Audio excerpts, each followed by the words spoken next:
Leroy Musaru is 17 years old.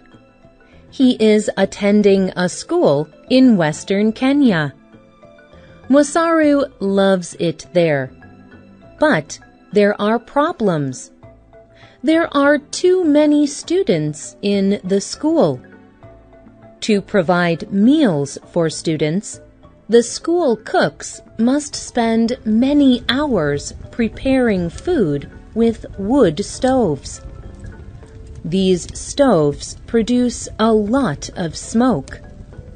The smoke can hurt their eyes and lungs. And recently, Musaru's school has also had another problem. The school toilets have started leaking into the ground.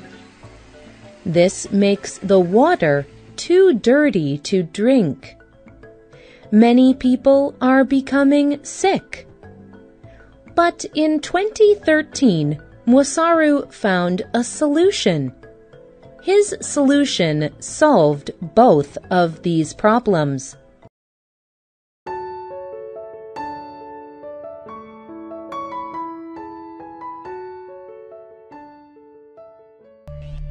Leroy Musaru's solution was to build a human waste bioreactor. A bioreactor is a very large container that stores human waste. It also contains millions of microorganisms. These creatures are very small, too small even to see. They do not do very much on their own, but in a group they are very powerful. Microorganisms are able to break waste into smaller parts, but they also release an important gas in the process, methane. Many gas stoves burn methane gas. The bioreactor can bring the methane into the school's kitchen where the cooks work. The cooks can use methane to power their stoves. Then the cooks do not have to breathe smoke. Musaru created a clean, safe energy source for his school. And as long as there are students producing waste, the energy will not end. In an interview with CNN, Musaru said, "There were some people who thought it would not work. The attitude was very negative. We created classes in the community and in the school. After that, people became more positive. With the gas, they do not have to spend time searching and carrying wood. They are really happy about that."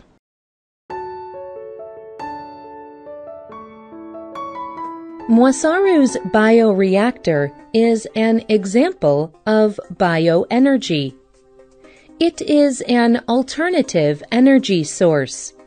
That is, it is different than energy sources that people normally use, like oil or coal. Most alternative energy is also renewable, like wind or solar energy. This way of making energy depends on natural forces that will not go away.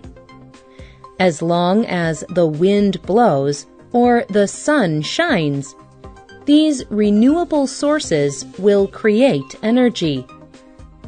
Using human waste is also renewable. People's bodies will always make it. So there will always be this kind of fuel. But bioenergy is different than other renewable sources. This is because it does more than just make energy. It also gets rid of the human waste. In many countries, human waste causes harm. In some places, there are no toilets, or the toilets do not store waste well. This waste gets into rivers and streams, and they become polluted. People who drink this water can become very sick. Millions of people die every year from dirty water, but bioenergy changes waste into something useful. It lets people use their waste instead of polluting their environment.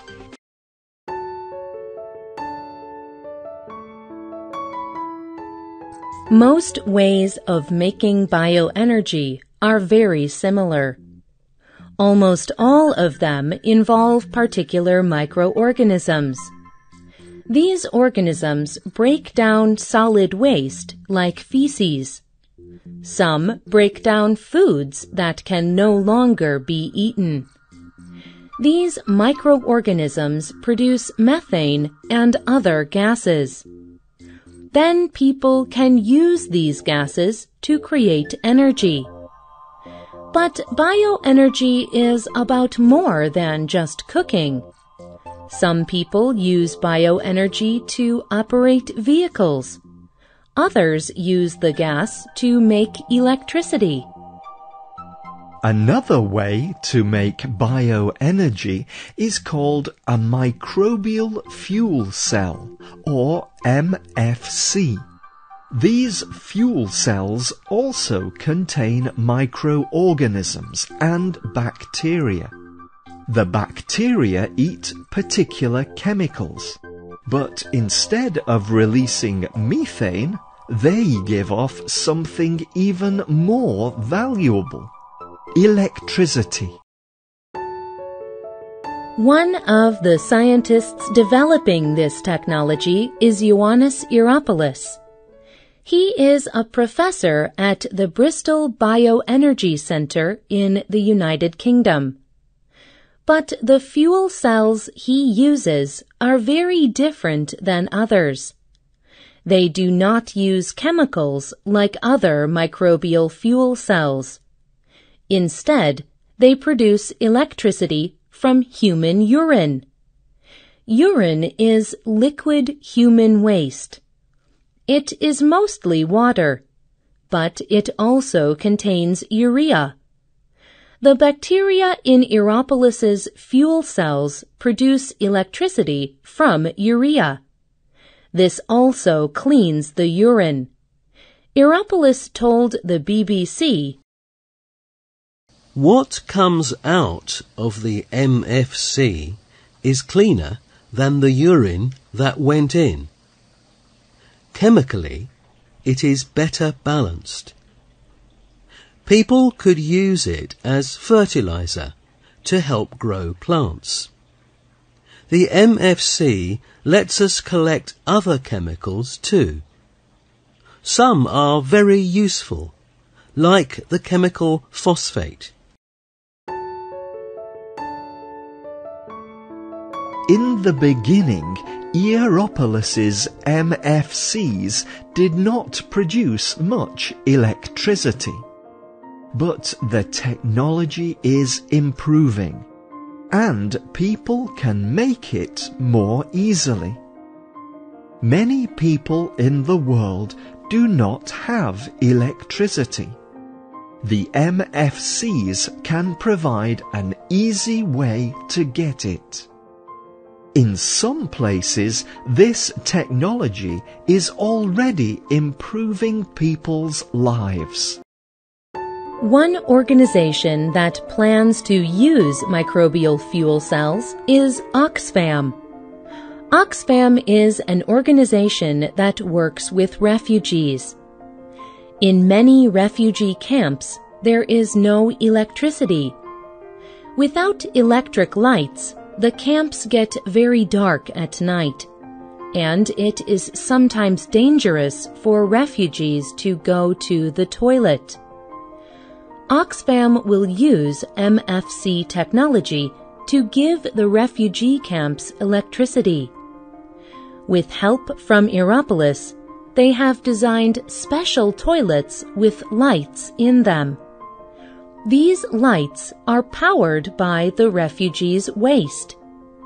The refugees will be able to see the toilets, so they will not hurt themselves or be hurt by others at night.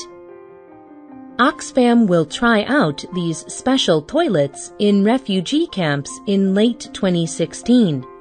Someday, with the electricity from more toilets, Oxfam hopes to light whole camps.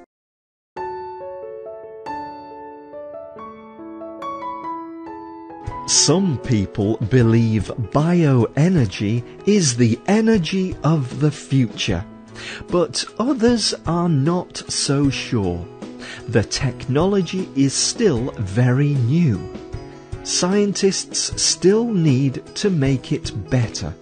It requires a lot of knowledge to make, and it costs a lot of money.